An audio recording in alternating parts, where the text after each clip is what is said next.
It's just me in here, unforgetting the forgotten, reaching into my library of thoughts and letting go of my grasp on reality. Okay, so what is really going on here? I mean, all the questions to why are we here in the universe is exhausting, but pretty amazing all at the same time. It just kind of depends on what end of the spectrum are you at. Are you not happy about your existence right now, or are you happy about your existence right now? Because that can determine how you view your existence. How the fuck did we get here? What created life that has turned into what we know of it right now? I mean, think about that. That's just unfathomably expansive. And it's so hard to understand inside our little human brains.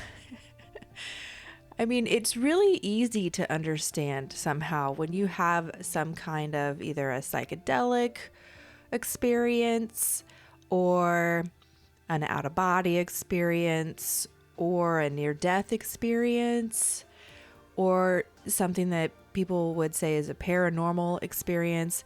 The word paranormal is so fun because we think of things that aren't normal as paranormal or supernatural. You know, somebody created this category called supernatural.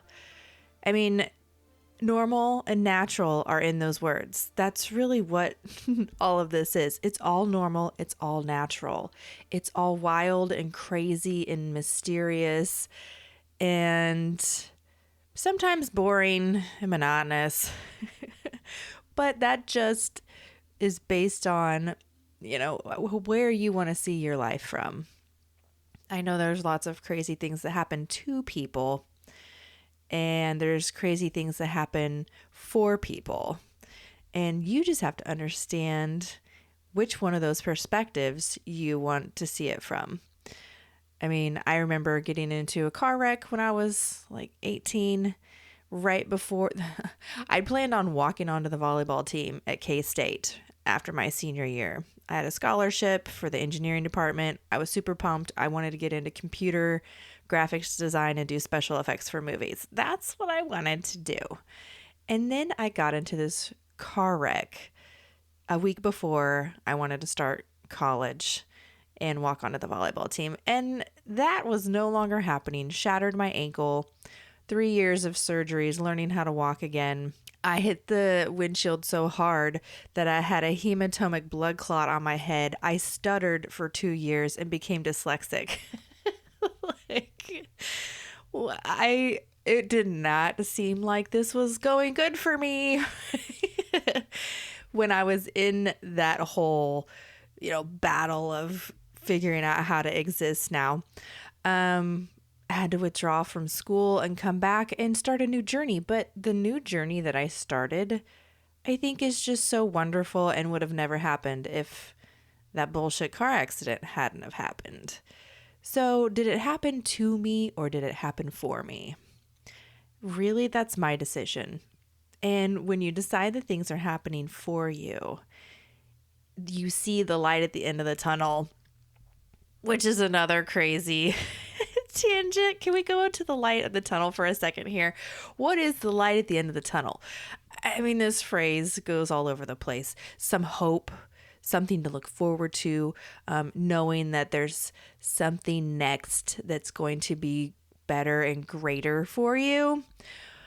But then you hear these things about don't go into the light. Most people say, go into the light, Carol Ann, come into the light. Like, why? So we're pushed into the light, and most people who are some kind of mediums and want to help those who haven't crossed over move into the light. What is the light? Is that just the opening at the end of the tunnel? Or is that the light source that we all come from, that all encompassing source of life that we just get reabsorbed into? Is that a tunnel that brings us right back the fuck here so that we can get recycled in this machine of reincarnation to come back and making sure that this game is continually played so that they don't lose the universe that we're in due to us not going into the light? What's going on here? And you always kind of think of the light as this good, this loving thing. That's what, there's like, oh, the light and the dark. You always think good and evil. What if that's not always the case? I mean, when you think of something being lighter and of a higher frequency, you think of something good as well. And something that's heavier or darker is a lower frequency, and that's bad. But is it? What if it's not? What if there's lots of bad things in the light and there's lots of good things in the dark? Now, doesn't that flip your script a little bit here? So you're telling me that there's things that are supposed to be evil and creepy and bad and dark down. You think of down, to hell. I don't know how we came up with this up and down thing. There's no up and down. There's only in and out. In and out. That's it. There's no up and down, and you're going away from yourself out, or you're coming into yourself in. Maybe that's just because the dark is scarier for us because we don't know what's there. And the light seems less scary because we can see it. I mean, that's what light is. The difference between having actual light to view versus no light in the darkness. But I tend to find a lot of peace in the dark and a lot of serene experiences in the dark. I don't find that the dark is always, it can be scary. Don't get me wrong. It's always like you go into the basement and you're immediately like, especially when you're walking downstairs and you just get the whole visual of any kind of haunted house and, all the bad things happen in the basement and that's where all the creepy darkness is. But maybe that's just because that's where we've mentally put them. That's why we're keeping them. We're like bottling everything up and storing it in the dark, deep areas that's inside of you. That's kind of like the in and the out. The in is scary. You have to look at yourself on the inside. What things are you suppressing and what things are you not bringing to the surface to deal with? Maybe that's why all of that gets that reference. It's really just based on a mirror of ourselves and what we got going in on the inside. I don't mind going into the dark places. I kind of enjoy going into really weird, creepy places in my mind, as long as I'm actually not doing any harm. You know what I mean? Like, I don't want any harm. I feel like I've lived a lot of lives, and I know that in some of these past lives or other dimensions or whatever, I've done harm to someone, to some things. And I know that I don't want to make myself seem even more weird, but I have an understanding of the creepy, the evil, the weird, like the really evil stuff, the stuff that hurts people. And I never, ever, ever, ever want to let that surface ever again. I didn't do that in this lifetime. This lifetime, I knew immediately when I got here, I wanted to spread love and light. There it is. I wanted to raise vibrations. I wanted to help people feel amazing about themselves, good in their own skin, knowing that you always have something special about you, no matter who you are. Everybody's fucking amazing. We're all superheroes just put into this space in these bodies just to play this game. So I feel like everybody needs a little bit of motivation. Everybody needs a little cheerleader. Everybody needs that self, impression that you are amazing throughout your life. So that's what I came into this life as, but I understand and know the complete opposite. And I think sometimes that's what you need to be able to understand where other people are coming from. Now, the real evil, the real the murderers and the people who torture, kill, hurt, I don't know the complete reasoning behind that. And that's the difference. Like, something that is surviving and something that is evil is completely different. We look at nature and we compare ourselves to nature all the time. I mean, there's a lot of violence and a lot of harm being done in nature. And from our perspective, we see that purely as survival. But what if it's not? I mean, what kind of animals in nature could be evil? I mean, I think the difference is if you're killing an animal or something else, you're killing another conscious being. You're doing it to eat it, or you're doing it to protect yourself from it. That's it. So if you choose to do harm and to kill outside of that, that is evil. That has no precedence for needing to survive or to protect yourself. You're doing it merely out of pure like, not joy. Maybe it is joy in harming other things. Like, it gives you that high, it gives you that rush. I mean, those things can happen in other stuff. I get a high and get a rush out of being artistic or going and trying new things or, doing stuff that kind of scares you a little bit, but jumping into it just to see if you can make it out alive.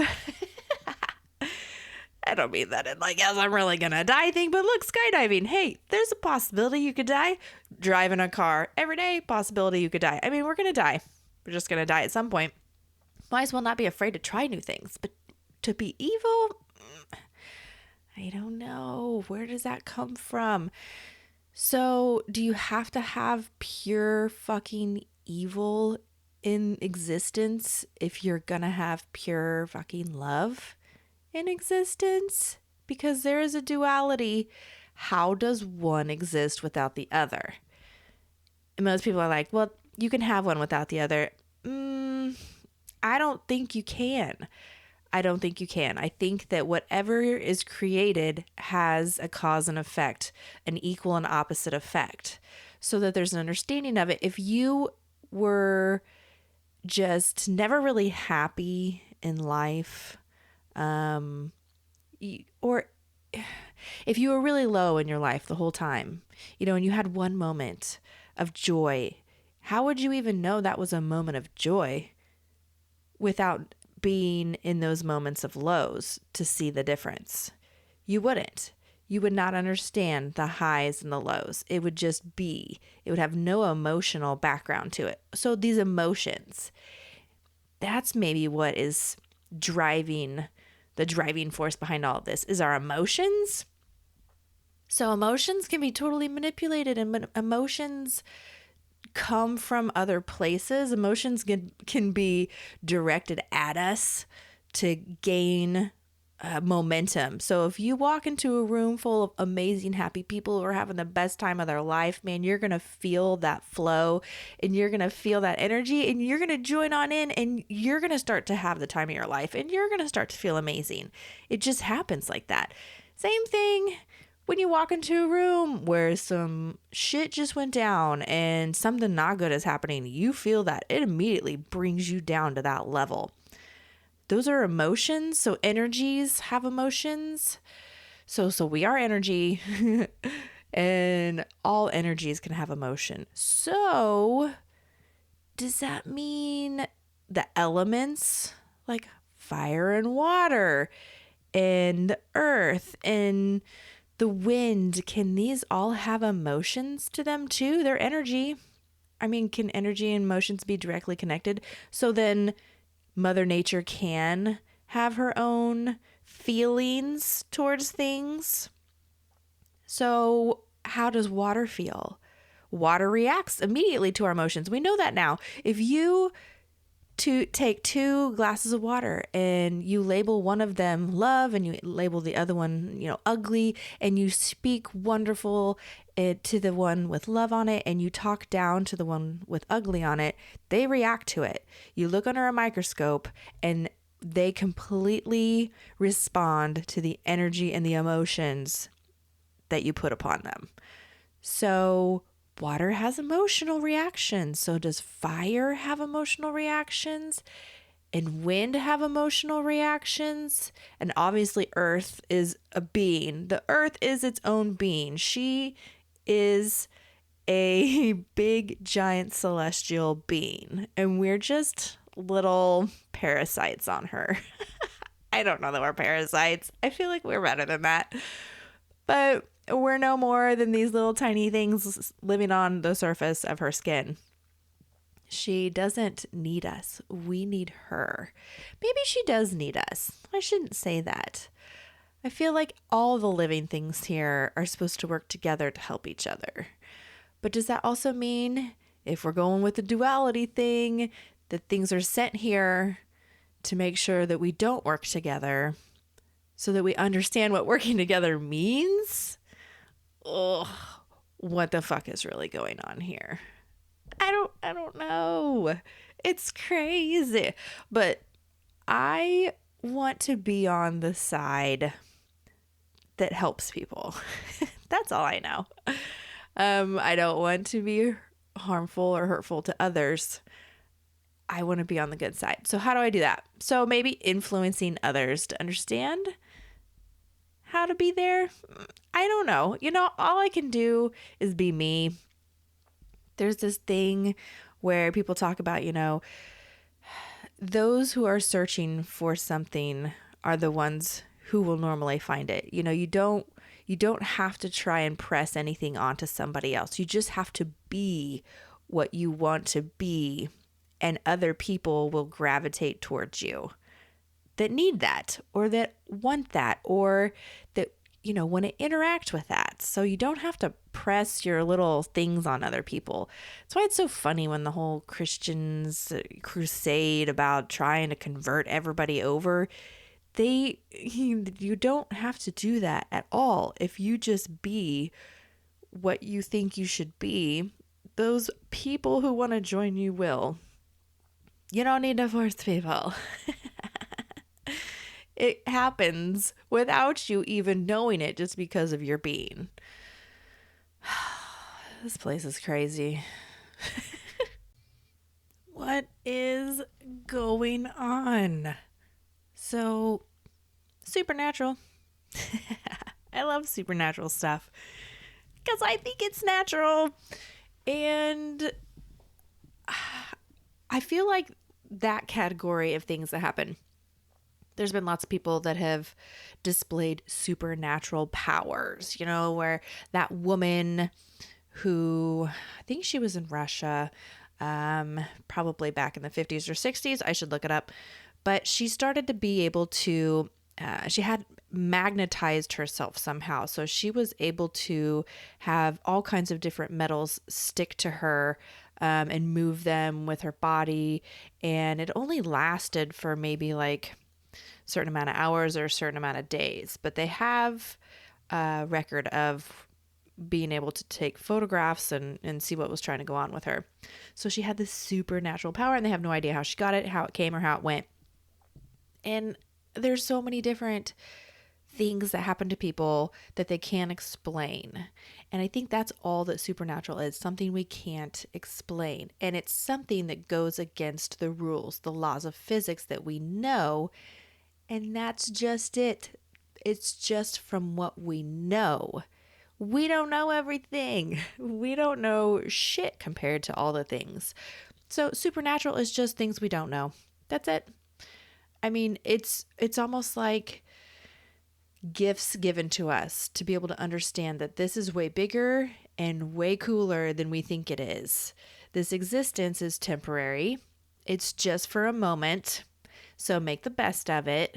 And then you're going to find all kinds of other cool shit that's going to be possible for you in all these other existences. I mean, energy is labeled as well, us, any kind of energy from Einstein was matter or energy cannot be created nor destroyed.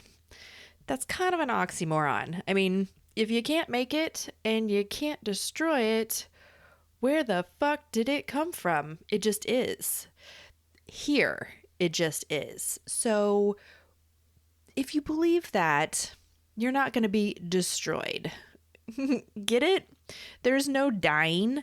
You're not going to turn into nothing. I guess unless you want that. I think if you wanted that bad enough, you could probably turn into nothing because that's what you want. But you're not destroyed. You're still existing somewhere all the time. And that is comforting and fucking frightening all at the same time. Because I think that some people want out and some people want in and some people want more and some people want less. And the thought that you could never stop, it never stops. It will continue on forever and ever. Amen. Like, that's kind of scary too. You'll never be able to stop being. You will exist on forever. You get to choose, I believe, your path and what you want to be and where you want to go and different options. I mean, I think we all chose to be here. Just like if you were to choose another game to play, that's your choice that you're playing that game. Everything's a choice. Now, if you get into free will and is it a choice? Fuck me. I don't know. What the fuck is going on? Do we have choices? Are we just limited to a certain amount of choices? Like you can choose your path. Absolutely. But your path only has so many options. So are you really just choosing your path or are you picking eeny, meeny, miny, mo? Because if there's more than eeny, meeny, miny, mo, you have a choice. If there isn't, you don't. You're limited. You're filtered. I think we're filtered here. I think we are. I think there's a lot of restrictions and obviously rules. If there were no rules, this reality would be very, very different. I could fly without having to go to sleep. I would not need to be in my dreams to fly. I would do it right now. But it just takes you on so many tangents. It's just all about what do you believe. And here's the thing about belief and believing in something. If you believe in something, that means that you don't know what it is. Which seems frightening also to come to the conclusion of. If I have a belief in something, it's because I don't know for sure what it is. If I know, I have a knowing. I have a knowledge. If I don't know, I have a belief. Because that's what I'm hoping for. Because I don't fucking know. So all of our beliefs are all the shit that we don't know. And that we're just hoping turns out the way that we want it to. What? Okay, so everybody's religions are just hopes and dreams that this place isn't shit and that we can create these cool little spots to go chill out afterwards, or we hope that we can make this connection for this because we don't fucking know, and we hope that whatever pops into our head is the answer for whatever we need at that moment because we believe in something. But so if you don't believe in something, that means you have no hope for it, that's not what you want. I don't believe that. If I say I don't believe that, that means in my reality, I reject it. And I don't know that. You still don't know. You're just deciding to not believe in it. What a contradictory fuckery we got going on here? I mean, I love that we have, or at least myself, I love that I have the opportunity to contemplate this bullshit, because on a normal basis, like on an everyday thing, I'm just a mom and a wife and a sister and a friend. And, I'm pretty normal when on the surface of other people. I love to travel and cook and hang out with friends and go try new things. And I don't try to act all weird and fucking over the top all the time, because that's too much. I just keep it on the inside. This is me on the inside. And I let it out a little bit when I'm testing the waters to see if there's somebody who gets me and or those I already know that get me. And I think that's why this podcast is going to be so great for me, because normal me, isn't talking about all of this to people. I would scare the fuck out of all of the precious Christians down here in Texas. Don't get me wrong. Honestly, once I moved here, there are some of the nicest, sweetest people here. They're so open to help and give themselves to make sure that you feel welcome and invited. I love it. I love it here in Texas. I have nothing against any of the Christians down here. They're beautiful people. Same as any other religion that has beautiful people. I'm open to all beautiful people, regardless of your religion. But I don't want to freak out the little beautiful people. I don't want them to, shun me from the wonderful things that I like down here in Texas because of my insides and my thoughts. So this podcast is going to be so great for me that I can talk about it to myself in my little room and just record it and then pump it out into this other dimension called the internet to see who else might have any idea what the fuck I'm talking about, because I don't. I do, but I don't. I don't claim to be anything other than me. And if I can crack some fucking code in the universe, I am so willing to share it. I don't want to keep it all to myself like the top 1% of the population that just wants to hoard the wealth and the power. I will share it with you all. Because that's what I'm constantly looking for. Someone who's willing to share the secrets of the universe. We need to start doing this more often. I love it.